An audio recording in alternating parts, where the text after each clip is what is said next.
أعوذ بالله من الشيطان الرجيم.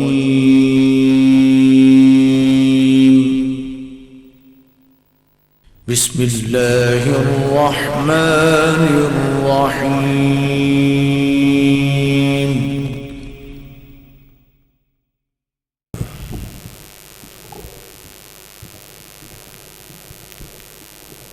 السلام علیکم ورحمۃ اللہ وبرکاتہ. ان الحمد للہ نحمده ونستعینه ونستغفره ونعوذ باللہ من شرور انفسنا ومن سیئات اعمالنا. من يهده الله فلا مضل له ومن يضلله فلا هادي له. وأشهد أن لا إله إلا الله وحده لا شريك له. وأشهد أن محمدا عبده ورسوله. يا أيها الذين آمنوا اتقوا الله حق تقاته ولا تموتن إلا وأنتم مسلمون. يا أيها الناس اتقوا ربكم الذي خلقكم من نفس واحدة وخلق منها زوجها وبث منهما رجالا كثيرا ونساء. واتقوا الله الذي تساءلون به والأرحام إن الله كان عليكم رقيبا. وقال تبارك وتعالى في القرآن المجيد: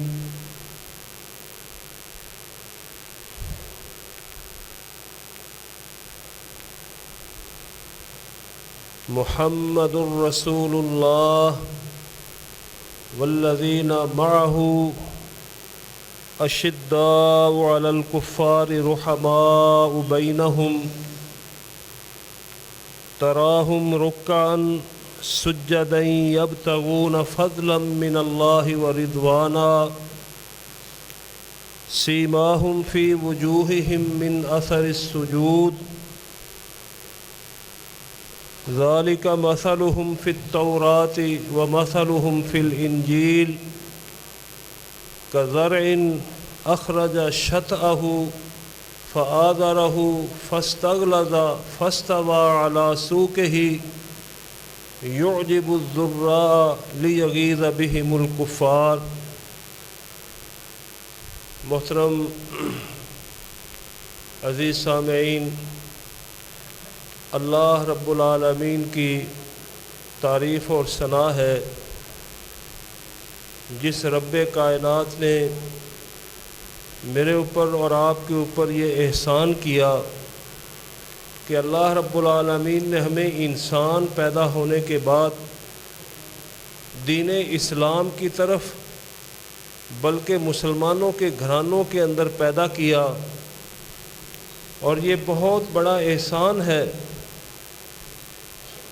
جیسا کہ اللہ رب العالمین نے اس احسان کو ان الفاظ کے ساتھ بیان کیا ہے. فرمایا وَلَٰكِنَّ اللَّهَ يَمُنُّ عَلَيْكُمْ، یہ سورہ حجرات ہے. وَلَٰكِنَّ اللَّهَ يَمُنُّ عَلَيْكُمْ أَنْ هَدَاكُمْ لِلْإِيمَانِ. پیچھے اسی طرح بات چل رہی تھی کہ اللہ رب العالمین نے فرمایا لیکن تمہارے اوپر یہ اللہ تعالیٰ کا احسان ہے ان ہداکم للایمان، کہ اس نے تمہاری رہنمائی کی اسلام کی طرف، تمہیں اسلام سمجھایا، ایمان سمجھایا. تو میرے بھائیوں، یہ بہت بڑا احسان ہے. اسی طرح کا ایک واقعہ وہ سورۃ احزاب کے موقع پر جب ہم اس کی تفسیر پڑھتے ہیں تو حدیث کے اندر وہ ہمیں ملتا ہے کہ جب بہت سارے لوگ مشرکین مکہ کے ساتھ قبائل عرب بھی چاروں طرف سے انہوں نے مدینے کو گھیر لیا تھا، تو یہ آپ کی نبوت کے بعد ہجرت کے 5ویں سال یہ واقعہ ہوا۔ وہ واقعہ تو لمبا ہے، لیکن اس میں سے صرف یہ بات جو اس موقع کے حوالے سے بیان کرنا مقصود ہے کہ یہ سردیوں کے دن تھے، اور آپ لوگ یہ بات جانتے ہوں گے کہ مدینہ شریف کے اندر جو چند دن سردی پڑتی ہے وہ انتہائی شدید سردی ہوتی ہے۔ تو ان سردیوں کے دنوں میں صحابہ رضوان اللہ علیہم اجمعین، خود اللہ کے رسول وہ خندق کھود رہے تھے کہ تاکہ دشمن کو مدینے کے اندر داخل ہونے سے روکا جائے۔ تو رسول صلی اللہ علیہ وسلم ان کی یہ حالت، سردیوں کے دن انتہائی شدید سردی، تیز ہوائیں، اور مزے کی بات یہ ہے کہ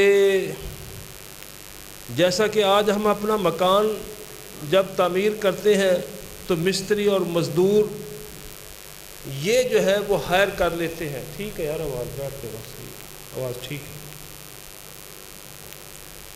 یہ ایسا موقع تھا کہ صحابہ کے ساتھ کوئی اور نہیں تھا، کوئی مستری، کوئی مزدور، سارا کام اپنے ہاتھوں سے کر رہے تھے۔ تو نبی کریم صلی اللہ علیہ وسلم نے ان کے لیے دعا کی، اللہم لا عیش الا عیش الآخرہ فاغفر للانصار والمہاجرہ۔ اے اللہ، دنیا اس کی زندگی یہ تو ناپائیدار ہے، فاغفر للانصار والمہاجرہ، اور ساتھ ہی یہ دعا کی کہ اے اللہ تو انصار کو بھی معاف کر دے اور مہاجرین کو بھی معاف کر دے۔ یہ بخشش کی دعا ان حالات میں کی تو آگے سے صحابہ آپ کو یہ جواب دیتے تھے، اور یہ بھی حدیث کے اندر، صحیح حدیث کے اندر، اگر آپ صحیح بخاری کا مطالعہ کریں یا دوسری کتب حدیث کا تو آپ کو یہ باتیں ملیں گی۔ تو صحابہ آگے سے یہ بات کہتے تھے نبی علیہ الصلوۃ والسلام کی اس دعا کے بعد کہ نحن الذین بایعوا محمدا، کہ ہم وہ لوگ ہیں کہ جنہوں نے محمد صلی اللہ علیہ وسلم کے ہاتھ پر بیعت کی ہے، علی الجہاد ما بقینا ابدا، کہ ہم اس وقت تک جہاد کرتے رہیں گے، دشمنان اسلام کے مقابلے میں لڑتے رہیں گے جب تک ہمارے جسموں کے اندر جان ہے۔ یہ بات میں نے آپ کو اس لیے بیان کی کہ آج ربیع الاول کے مہینے میں جہاں کچھ لوگ بغیر تحقیق کے اپنی طرف سے عبادت سمجھتے ہیں، وہاں یہ موقع بھی ہے کہ نبی کریم صلی اللہ علیہ وسلم کی زندگی اور آپ کے صحابہ کی زندگی کا ایک عمومی خاکہ ہمارے سامنے ہو۔ ویسے یہ کسی کے بس کی بات نہیں ہے کہ 20-25 منٹ کے، آدھے گھنٹے، پونے گھنٹے کے خطبے کے اندر پوری زندگی نبی صلی اللہ علیہ وسلم کی کوئی بیان کر دیے، یہ کسی کے لیے ممکن نہیں۔ یار اس کو صحیح کرنا ہے، چیخ کیوں ہو، پہلے صحیح سی۔ میرے بھائیوں، نبی کریم صلی اللہ علیہ وسلم کا جو وصف میں نے شروع کے اندر جو آیت پڑھی ہے، یہ میں سمجھتا ہوں بحیثیت مسلمان آپ سب کو اس کا معنی آنا چاہیے، اس کا مطلب آنا چاہیے۔ میں آپ کے حوالے کے لیے عرض کرتا ہوں، یہ سورہ فتح نہ ہے، اور اس کو سورہ فتح بھی کہتے ہیں۔ یہ 26ویں پارے کے اندر ہے، اور اس کے جو آخری آیت ہے اس میں اللہ رب العالمین فرماتے ہیں، کہاں سے شروع کیا؟ فرمایا محمد الرسول اللہ کہ محمد اللہ کے رسول ہے۔ سادہ سا اس کا معنی عربی زبان میں یہ بنے گا کہ محمد اللہ کے رسول ہے، محمد الرسول اللہ، والذین معہ، اور جو لوگ آپ کے ساتھ ہیں، اشداء علی الکفار، وہ کافروں پر سخت ہے، رحماء بینہم، اور آپس میں نرم ہے، آپس میں ان کے نرم دلی ہے، محبت ہے۔ اشداء علی الکفار رحماء بینہم تراہم رکعا سجدا، اللہ فرماتے ہیں اگر تو انہیں دیکھے گا، تراہم کا معنی تو ان کو دیکھے گا رکعا سجدا، ان کی زندگی کا خاکہ یہ ہے، یہ تمہیں کہاں نظر آئیں گے؟ تراہم تمہیں نظر آئیں گے یہ لوگ سجدن رکعن، سجدے کی حالت میں، سجدے کرتے ہوئے، اور رکوع کی حالت میں، یعنی اس کا مطلب یہ ہے بالکل اس میں کوئی، ہم انشاءاللہ چونکہ قرآن کی تفسیر ہے تو وہی تفسیر بیان کریں گے اللہ کی توفیق سے جو قرآن نے بیان کی ہے، یعنی ان کی عملی زندگی کا یہ خاکہ ہے کہ ان کی زندگیوں کا بہت بڑا وقت وہ رکوع اور سجدے کے اندر گزر جاتا ہے۔ اب دیکھو نا میرے بھائیوں کیسے گزر جاتا ہے۔ صبح فجر ہوئی، اللہ اکبر، یہ کتنا بڑا بھی اس کو کام ہو، رات کتنی بھی اس نے ڈیوٹی کی ہو، شدید سردی ہو یا گرمی کی شدت ہو، لیکن جو اللہ کا بندہ ہے اس کا کام کیا ہے؟ وہ اٹھتا ہے، وضو کرتا ہے، طہارت حاصل کرتا ہے اور مسجد میں آ جاتا ہے۔ پھر جب اپنے کاموں کو چلا جاتا ہے تو عین نصف النہار کے بعد جب ظہر کا وقت شروع ہو جاتا ہے پھر آواز آتی ہے حی علی الصلاۃ، پھر مسجد کے اندر آ جاتا ہے۔ جب 2-2.5 گھنٹے گزرتے ہیں اور یہ تھوڑی سی تھکاوٹ کا اظہار بندے کے جسم پر نمودار ہونا شروع ہوتا ہے تو پھر آواز آ جاتی ہے حی علی الفلاح، اذان کی آواز سن کر پھر مسجد کے اندر آ جاتا ہے۔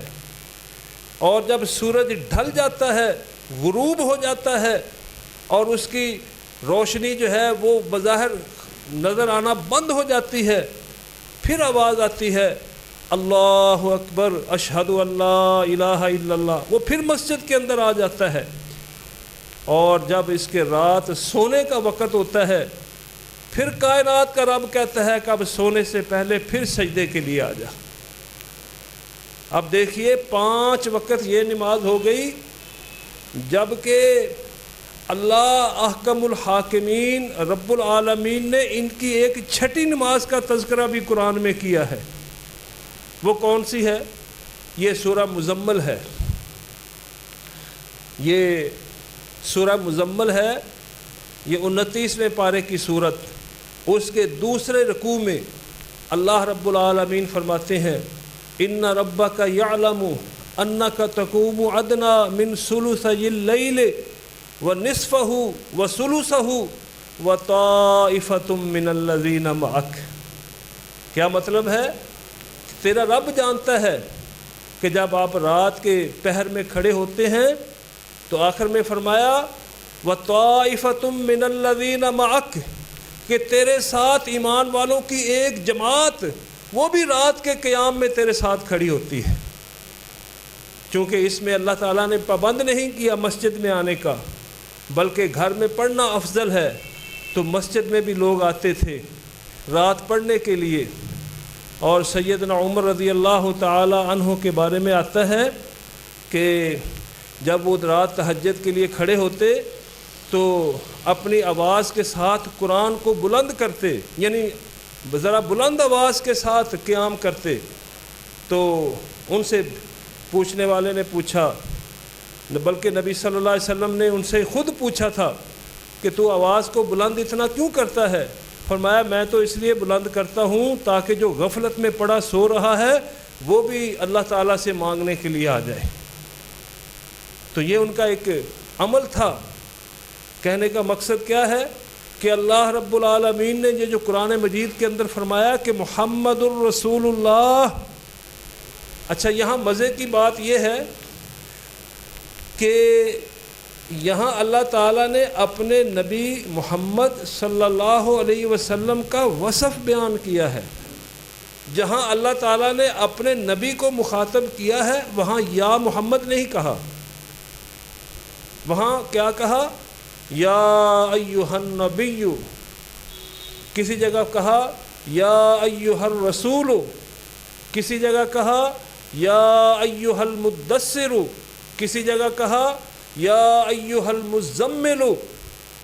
تو جہاں اللہ تعالیٰ نے وصف بیان کرنا تھا اور بات کو وضاحت کرنی تھی وہاں اللہ رب العالمین نے آپ کا نام لے کر کہا محمد الرسول اللہ۔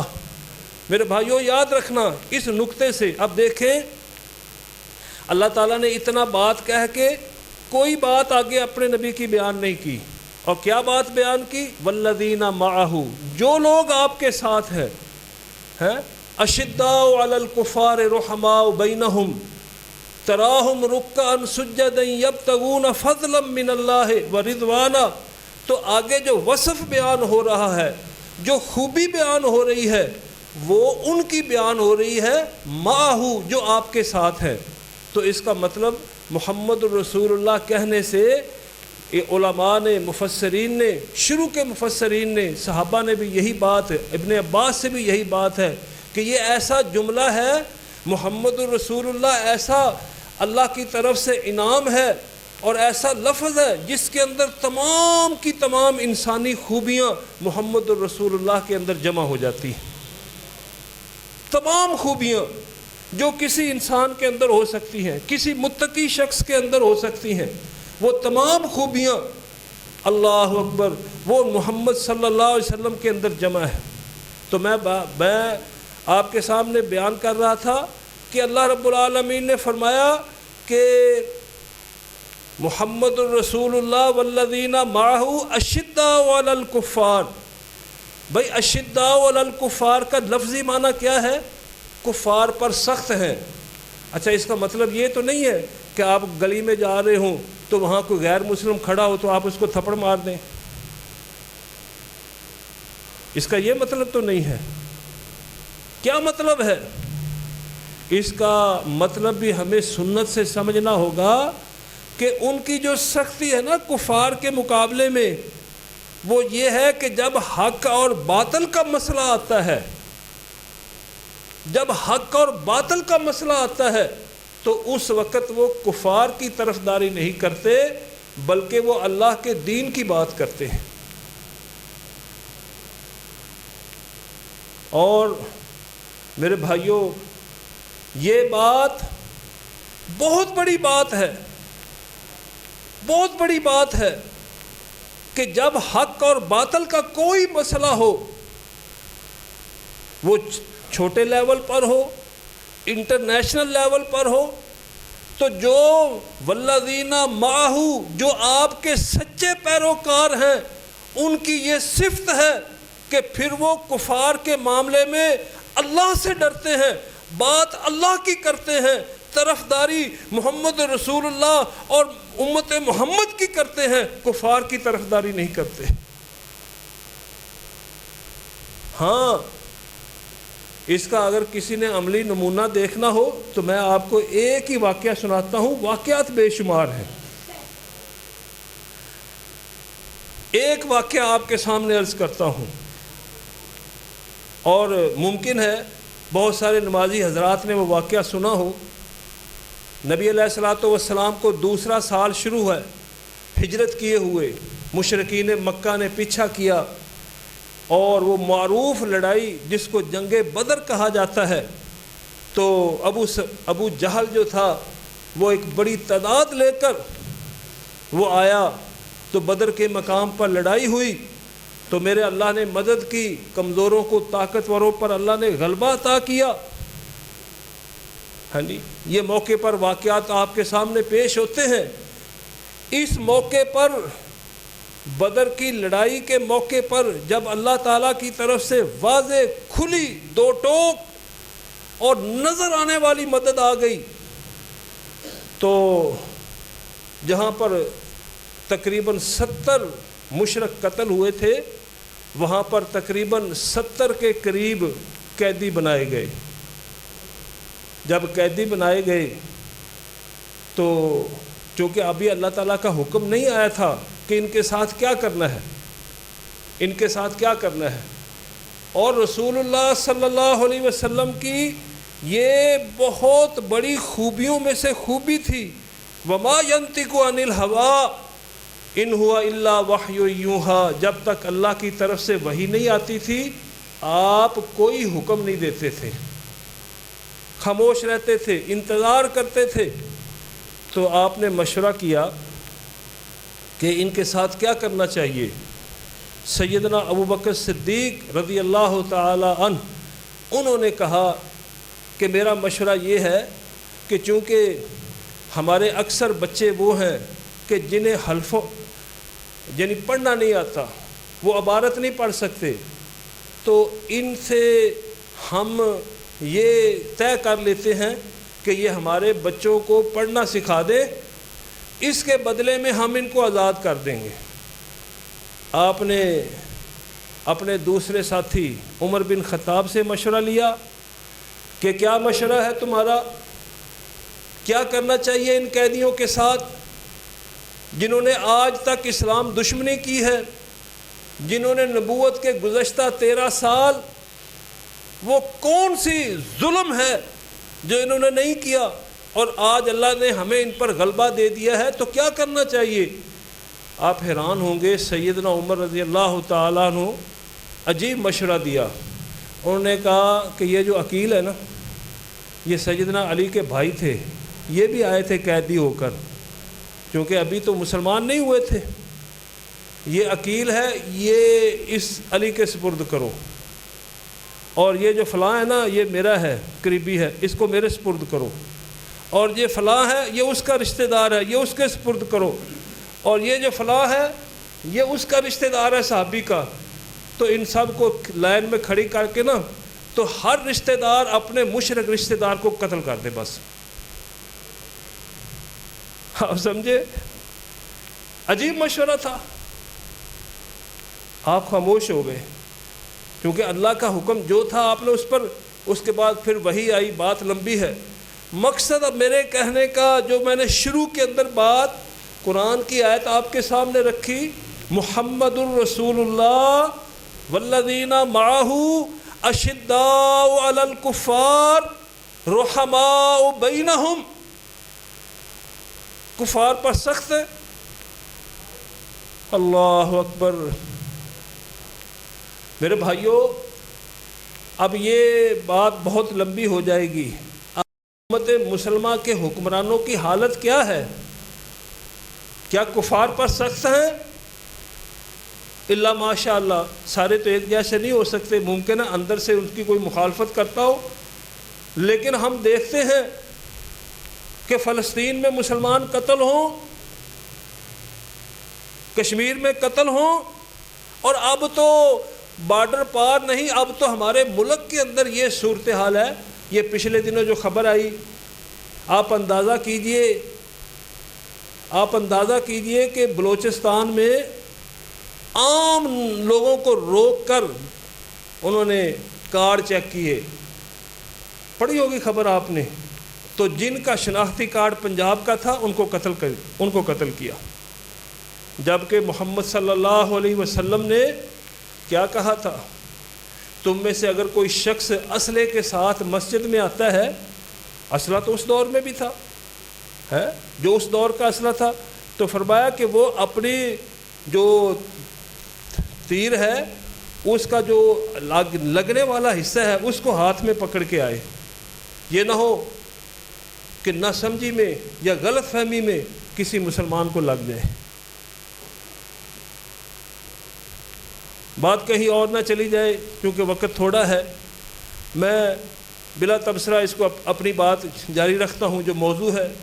اب دوسری بات، رحماء بینہم، اشداء علی الکفار رحماء بینہم، آپس میں کتنے نرم ہیں۔ واللہ اس کی جو مثال اللہ کے نبی کے صحابہ نے دنیا میں پیش کر دی ہے نا، جو شخص بھی بے شک غیر مسلمان ہو یا مسلم ہو، جو شخص بھی تعصب کی اینک اتار کے اسلام کی یہ تاریخ پڑھے گا، اس کو نظر آئے گا کہ اس سے بہتر مثال کوئی نہیں ہے۔ ایک واقعہ آپ کے سامنے عرض کرتا ہوں۔ آپ کے پاس مہمان آتے تھے باہر سے لوگ، تو آپ کے پاس یہ لمبے چوڑے ضیافے اور یہ چیزیں تو تھی نہیں، مسجد نبوی میں ان کو ٹھہرا دیا جاتا۔ تو آپ کے پاس رات مہمان آیا تو آپ نے صحابہ سے پوچھا نماز کے بعد یا جو رات کی نماز تھی کہ آج میرے مہمان کو کون کھانا کھلائے گا؟ بڑا معروف واقعہ ہے۔ تو ایک صحابی کہنے لگا یا رسول اللہ آج میں اس کو کھانا کھلاؤں گا، آج میں اس کی تکریم کروں گا۔ تو وہ ساتھ لے کر اپنے گھر چلا گیا، اپنے گھر پہنچا۔ اب آپ خود تھوڑا سا یہ بھی اندازہ کیجئے گا کہ ان لوگوں کی مالی حالات یا اس وقت کی جو ان کی اقتصادی کیفیت تھی وہ کیا تھی۔ گھر پہنچتا ہے، اپنی زوجہ محترمہ بیوی سے پوچھتا ہے کھانا، انہوں نے کہا جی کھانا صرف اتنا سا ہے گھر میں کہ ایک بندہ کھا سکتا ہے، دوسرے کے لیے گنجائش نہیں ہے۔ اب جملہ موترزہ ذرا آپ ماشاءاللہ سمجھدار بھائی ہیں، غور کیجئے گا۔ میں یہاں پر کھڑا ہوں، آپ صفوں پر بیٹھے ہیں، کتنے لوگ مسجدوں کے اندر ہیں، بہت بڑا شہر ہے بصیر پور، بہت بڑا ملک ہے ہمارا پاکستان۔ ہمارے گھروں میں دیانتداری سے بتائیے، ابھی یہاں بیٹھے بیٹھے ذرا اپنے گھر میں نظر دوڑائیے، کیا ہمارے گھر میں بھی کوئی دن ایسا گزرا ہے کہ صرف ایک وقت کا کھانا ہو اور اس کے بعد ہمارے پاس وسائل ہی نہ ہو؟ کیوں جی؟ آج ہم جو رونا روتے ہیں، جو بہت بڑا مسئلہ ہے اقتصادیات کا، معیشت کا، دیانتداری سے بتائیے۔ میرے گھر میں بھی گندم پڑی ہے، آپ کے گھر میں بھی پڑی ہے۔ کسی کے گھر میں جناب 20 من ہے تو ممکن ہے کسی کے پاس ایک آدھ توڑا ہو، تو گھر کا سامان کتنا ہے؟ اب اس صحابی کی آپ خبر لیجئے، بیوی کہتی ہے کہ صرف اتنے سے کھانے کی ہمارے پاس گنجائش ہے کہ یا آپ کھا لیں یا مہمان کھا لیں۔ اس نے کہا ٹھیک ہے۔ تو وہ بیوی کتنی وفا شعار تھی، اور اس کو اشارتاً انہوں نے سمجھا دیا کہ جب ہم کھانے کے لیے بیٹھے تو یہ جو چراغ ہے نا، کیونکہ یہ بتیاں تو تھی نہیں، یہ چراغ صحیح کرنے کے بہانے سے اس کو بجھا دینا۔ تو جناب اس نے اس کو صحیح کرنے کے بہانے سے بجھا دیا، کھانا آگے رکھ دیا۔ تو وہ خود وہ صحابی جو لے کر آیا تھا مہمان کو، وہ خالی نیچے ہاتھ لے کر جاتا، منہ کی طرف ہاتھ لے کر آتا اور خالی منہ اپنا چلاتا رہتا، یہاں تک کہ مہمان نے کھانا پیٹ بھر کے سیر ہو کر کھا لیا۔ اب دونوں سو گئے۔ فجر کی نماز نبی صلی اللہ علیہ وسلم کے پیچھے پڑھی۔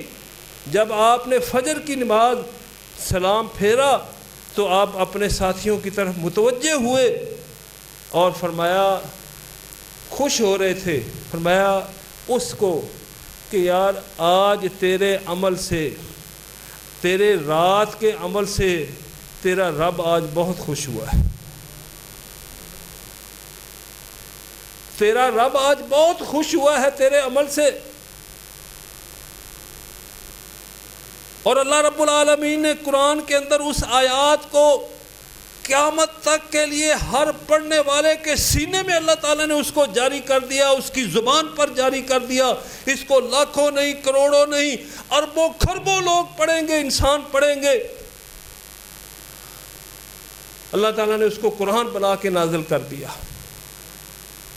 کہ یہ خود حقدار ہونے کے باوجود یہ خود زیادہ مستحق ہونے کے باوجود یہ دوسروں کو ترجیح دیتے ہیں۔ یہ ایک چھوٹی سی مثال ہے میرے بھائیوں جو میں نے آپ کے سامنے رکھی ہے۔ اللہ رب العالمین نے فرمایا، یہ جو نقشہ اللہ تعالیٰ نے کھینچا، والذین معہ اشداء علی الکفار رحماء بینہم، رحماء بینہم۔ میرا تھوڑا سا حافظہ ذرا کمزور ہے، لیکن میں یہ جو اب واقعہ بیان کرنے والا ہوں یہ بالکل مستند ہے اور میرے نبی کے صحابہ کا واقعہ ہے۔ ایک جنگ کے اندر جو نبی علیہ الصلوۃ والسلام کی وفات کے بعد مشرکین سے، دنیا کی کسی کافر قوم سے ہوئی، ایک ساتھی میدان جنگ میں پہنچتا ہے، کیونکہ اس کا بھائی اور اس کے رشتہ دار بھی میدان جنگ میں تھے اور اس کے پاس پانی کا مشکیزہ ہے۔ وہ دیکھتا ہے، زخمیوں کے پاس پہنچتا ہے۔ جب اپنے بھائی کے پاس پہنچتا ہے تو دیکھتا ہے کہ اس کو زخم لگا ہے، خون اس کا بہہ چکا ہے، اور جب یہ قریب پہنچا تو اس نے کہا پانی۔ اب اندازہ کیجئے انسان قریب المرگ ہے، کس کو نہیں ہوتی تکلیف؟ اور یہ میں آپ کو ایک بات بتا دوں، ٹھیک ہے میں بھی جہاد کے اندر ہم بھی اترے ہیں، یہ تکلیف سب کو ہوتی ہے، ایسے نہیں ہے۔ اگر تکلیف ہی نہیں ہے تو آزمائش کیسی ہے؟ اس نے کہا پانی۔ اب ذرا اندازہ کیجئے، اب وہ جو پانی لے کر گیا تھا، وہ پانی کا مشکیزہ اس کے پاس لے کر، جو بھی اس وقت گلاس تھا پیالہ تھا اس کے آگے کرتا ہے، ساتھ اس کا ساتھی مجاہد ساتھی وہ بھی زخمی ہے، اتنی دیر میں وہ کراتا ہے، وہ کہتا ہے پانی۔ اس نے اشارہ کیا پہلے اس کو پلاؤ۔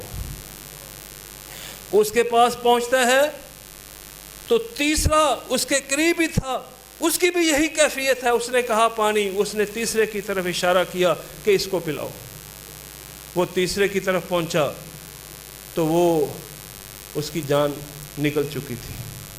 وہ دوڑ کے دوسرے کی طرف آیا تو اس کی جان بھی نکل چکی تھی۔ پھر وہ دوڑتا ہوا اپنے اس بھائی کے پاس آیا اور وہ بھی اللہ کے راستے میں شہید ہو چکا تھا۔ اللہ کی قسم ہے، دنیا کی اقوام میں ایسی مثال موجود ہی نہیں ہے۔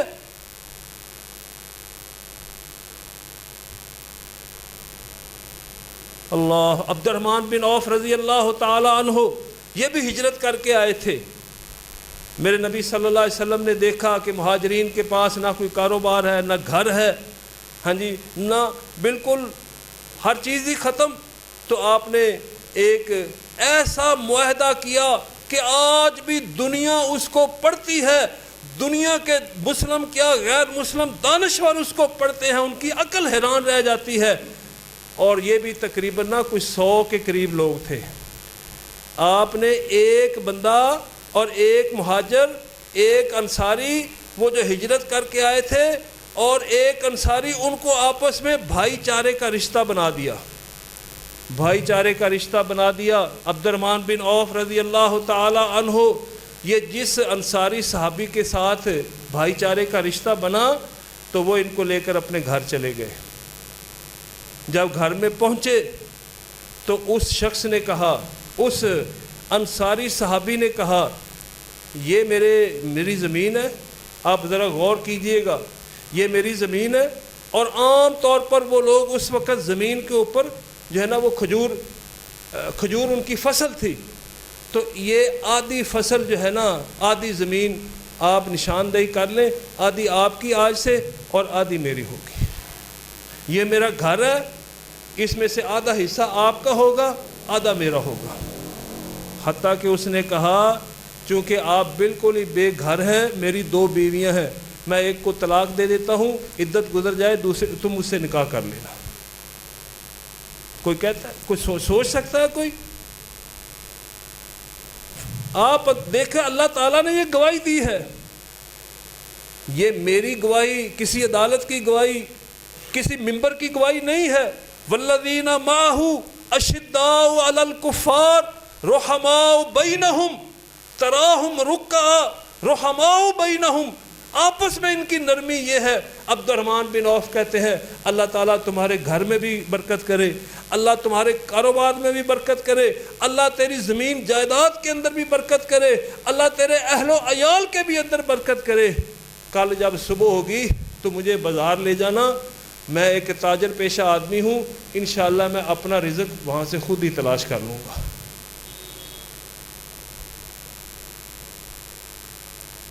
میرے بھائیوں، اللہ اکبر،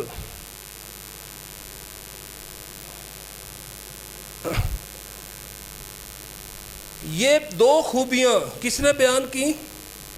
اور دوسری پر میں پہلے بات کر چکا ہوں، تراہم رکعا سجدا یبتغون فضلا، تراہم رکعا سجدا، کہ رکوع میں، سجدے میں۔ اچھا، یہاں اب ایک جملہ معترضہ ہے، جن کو اردو تھوڑی سی آتی ہے وہ سمجھ گئے ہوں گے۔ مطلب یہ ہے کہ ایک اور اس کے ساتھ ایک بات ہے۔ اللہ کہتا ہے تو ان کو دیکھے گا رکوع میں، تو ان کو دیکھے گا سجدے میں۔ اور اگر اب ہمارے اوپر کوئی آبزرویشن لگے، تھوڑی سی بات کو ذرا غور سے سننا، ہمارے گھروں میں، ہمارے اولادوں میں، میری مراد صرف یہ چند لوگ نہیں، پوری امت مسلمان، کم از کم یہ پاکستان اور آپ کا بصیر پر ویج ہے جہاں سے ہم رہتے ہیں، ہم کہاں راتیں گزارتے ہیں؟ اکثریت کہاں گزارتی ہے؟ بہتا وقت نماز میں، تلاوت میں، اذکار میں، دعا میں، استغفار میں گزرتا ہے، یا بہتا وقت جو ہے نا اس خبیث کے اوپر گزرتا ہے؟ سوچئے ذرا۔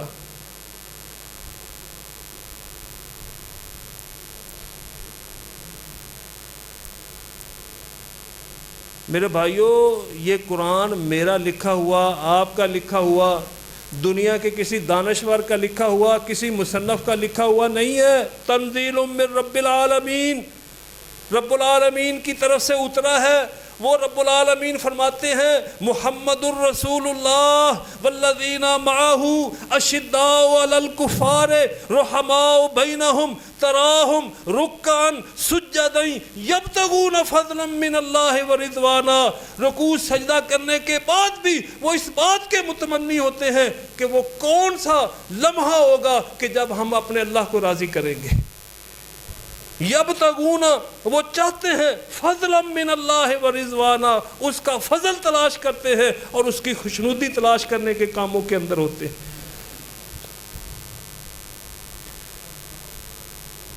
بس لمبی چوڑی تقریر نہیں، اتنا ہی کافی ہے۔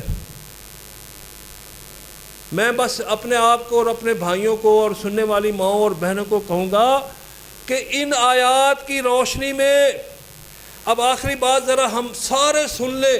اللہ نے فرمایا والذین معہ، جو لوگ آپ کے ساتھ ہیں، تو دیانتداری سے بتائیے سب سے پہلے لوگ کون تھے آپ کے ساتھ؟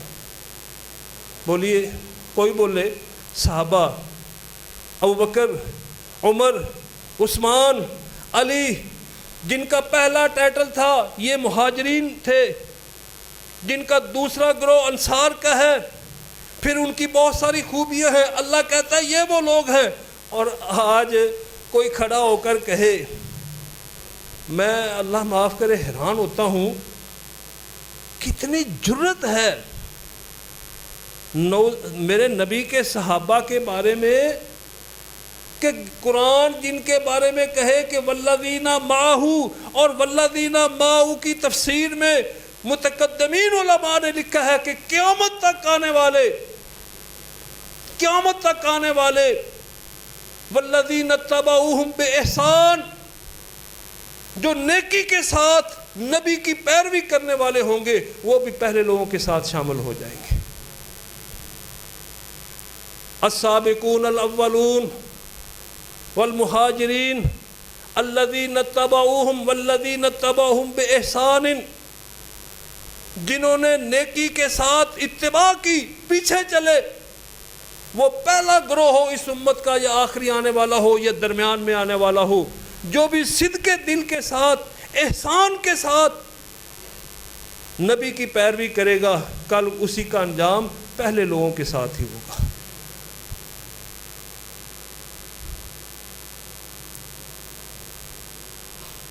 تراہم رکعا سجدا یبتغون فضلا من اللہ ورضوانا۔ آخری بات کر کے عرض کرتا ہوں، سیماہم فی وجوہہم من اثر السجود، دیکھے گا تو ان کے چہروں پر نیکی کے اثرات۔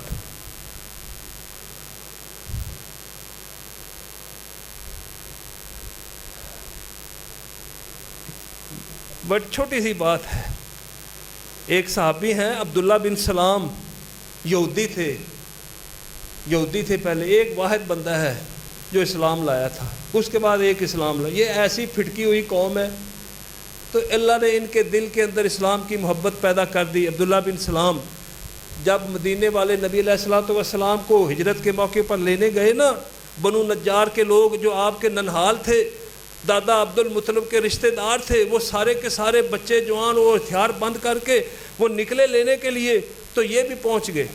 تو میں دیکھوں تو صحیح کہ یہ مسلمانوں کا نبی کیسا ہے۔ یہ کہتے ہیں ابھی تو میں مسلمان نہیں ہوا تھا، میں تو یہودی تھا۔ اللہ کی قسم ہے، میری پہلی نظر جب اللہ کے رسول کے چہرہ انور پر پڑی تو بے ساختہ میرے منہ سے نکل گیا، یہ چہرہ کسی دھوکے باز کا نہیں ہو سکتا۔ اللہ تعالیٰ مجھے اور آپ کو حق بات کو سمجھنے اور عمل کی توفیق عطا فرمائے۔ اقول قولی ھذا استغفر اللہ لی ولکم ولسائر المسلمین۔